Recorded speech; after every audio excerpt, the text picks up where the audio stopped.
මේ වගේ අටමහා කුසලයක් කරන්න දේශී කෙනෙකුට හම්බ වෙන්නේ පෙර ජාතියේ කරපු ප්‍රාර්ථනාවත් මටත් ඉස්ස සිද්ධ වුණේ.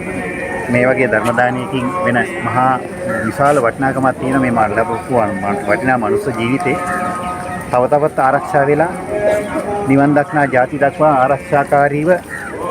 ආරක්ෂාකාරීව ඉදිරියට යන්න පුළුවන්කම ලැබෙනවා. ඉතින් මේ මනුස්ස ලෝකේ බොහෝ දුක් විපත් කරදර තියෙන කාලේ මේ අටමහා කුසල ධර්ම දානයන් සිද්ධ කරන අයට අභව්‍ය ස්ථානවල උපදින්නේ නැතුව මනස සැප ඇති තැන්වල උපදින්න හේතු වාසනා සකස් වෙනවා.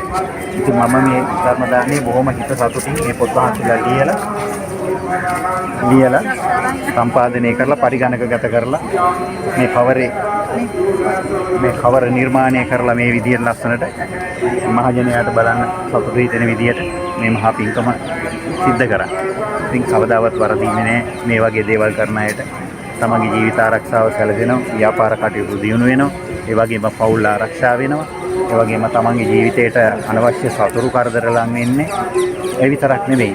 මේ ස්වර්ණමාලී චෛත්‍යරාජන් වහන්සේ ආස්කුස මේ ගගනෝදරයේ පුරාම මේ මහා සෑය වැඳ පුදා ගන්නට ආපු දිව්‍ය රාජ්‍ය බ්‍රහ්ම රාජ්‍ය දසදහසක් සක්වල දෙවි දේවතාවුන් මේ මුළු ආකාශය පුරාම වැඩ ඉඳලා වන්දනා කරනවා.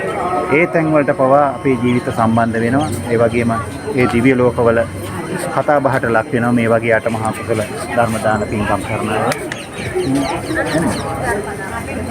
ඒ බලබලින් සාදුකාරය දීලා ගන්න.